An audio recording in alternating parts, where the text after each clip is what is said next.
One thing I've learned from ModPo is that the knowledge you hold is way less interesting than the knowledge you share with others. Damn. I hope the trip from Montreal just to do this was worth it. Anyway, It was. You're the best, Amber Rose. The best. It's just great. It feels so natural to have you back here, as it should. Leanne Brown, followed by Michelle.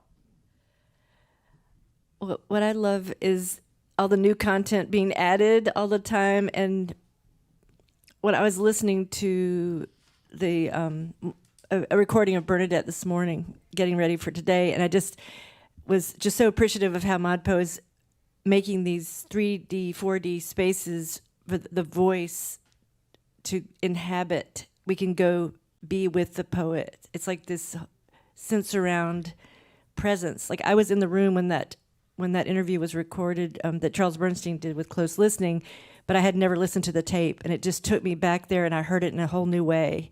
And just that there's something about somebody's voice that just takes you into the presence of the poet and as a full human being with all their present thinking, and I just love that. That's great. Thank you, Leanne. It's good to see you. We're going to have a great day today. Michelle, followed by Dave Poplar.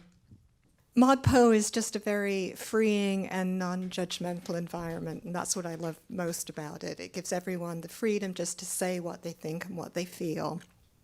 And another very important thing are the connections between the people, but also the connection. You made some really good friends through ModPo. I have Sharon Wells, who's probably listening Sharon, right now. Hi, hung Sharon, out with, and way John. back in England, and John, yes, Yeah. and Mark Jackson, he's another And one. Mark Jackson, who's in the UK. Yeah, and connections between the poems, because every year that I come back, I'm just finding more and more connections between the poems.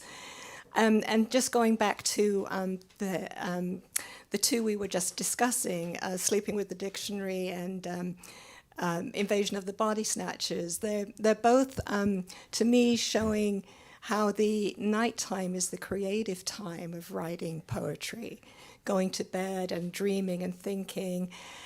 With Bernadette Meyer, the children are in bed, and finally she can become a poet again. She's got her own time to create. And then the dreams, the Alice Notley poem was, for the essay assignment, was kind of about dreaming. And then that made me think about February and the daydream. And it just, the connections just go on and on and on. And that's what I love about finding more and more of them. Wonderful, Michelle. Thank you again for joining us, and Bob also. We're going to turn to Dave Poplar, followed by Lainey Brown. So I know we often say in this course, one of the themes of this course is that how something is said is more important than what is being said. And thinking about what this course has taught me, it sort of mirrors that, which is, the process of learning is more important than what is actually being learned.